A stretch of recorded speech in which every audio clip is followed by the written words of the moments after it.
Assalamu alaikum wa rahmatullahi ta'ala wa barakatuh. My name is Ahmed Said, a herbal practitioner, a chiropractor, and a physiotherapist. Please, today I'm coming to talk about this. Okay? So, I beg of you, if you can take some few minutes of your time and listen. It is very important. You've seen it before, but you don't know what it is used for. Now, this is what we call the vacuum cups or the body vacuum cups. Yeah? Okay. When you put it in use, when you put it in use, it's called cupping or hijama. Hijama is the Arabic word. Okay, hijama is an Arabic word. When you come to Islam, the Prophet, peace be upon him, did speak about this. These things you see cures a lot of diseases. Okay? It cures a lot of diseases. By the way, what is cupping? Cupping is an ancient alternative therapy or an ancient way of healing. So the olden days, it wasn't cups, it was the horn of cows or something like this, but it was in a glass form. Still, people are even using the glass horn. Okay. We have two types of cupping: the dry cupping and the wet cupping. Let me start with the dry cupping. The dry cupping is when these cups are placed on any part of the body using the vacuum gun. Okay, on any part of the body. When you are doing dry cupping, you place it on any part of the body.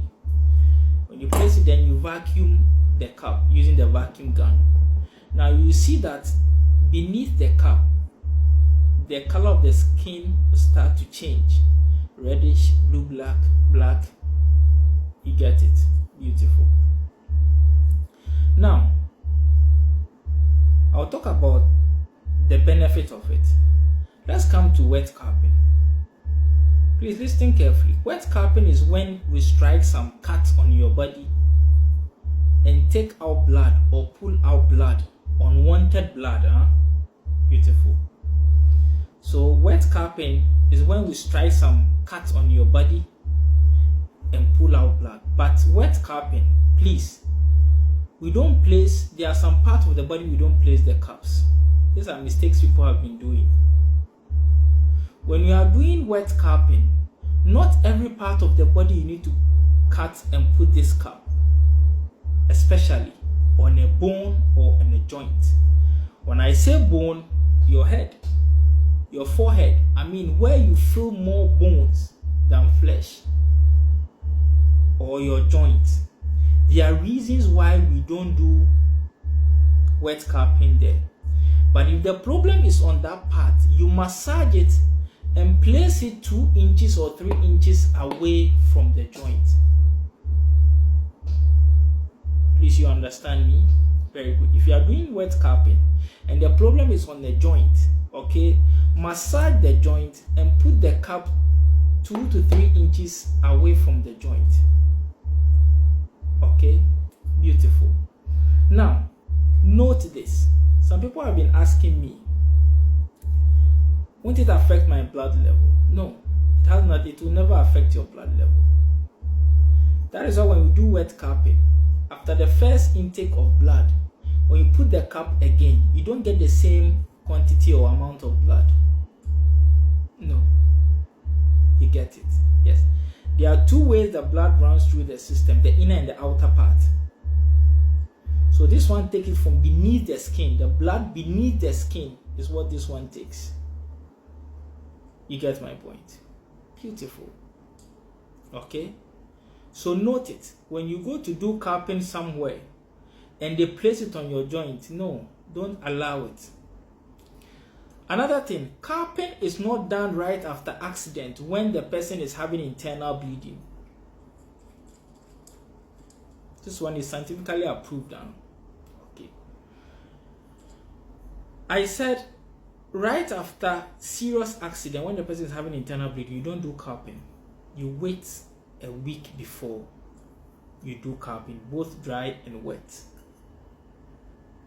Okay, so these things you see are it cures a lot of diseases. Now let's come to some of the things, the diseases this thing can cure. When you have body pains, severe body pains, do carping. When you want to have good circulation of blood, do carping. When you have muscle knots, do carping. For a general well-being and good mobility, do carping. If you have high blood pressure, do carping. If you have migraine, do carping, but do the dry one. What again? If you have asthma, do carping. If you want to reduce inflammation, do carping. There are so many health benefits in doing carping. These are some of the benefits I've mentioned. There are more.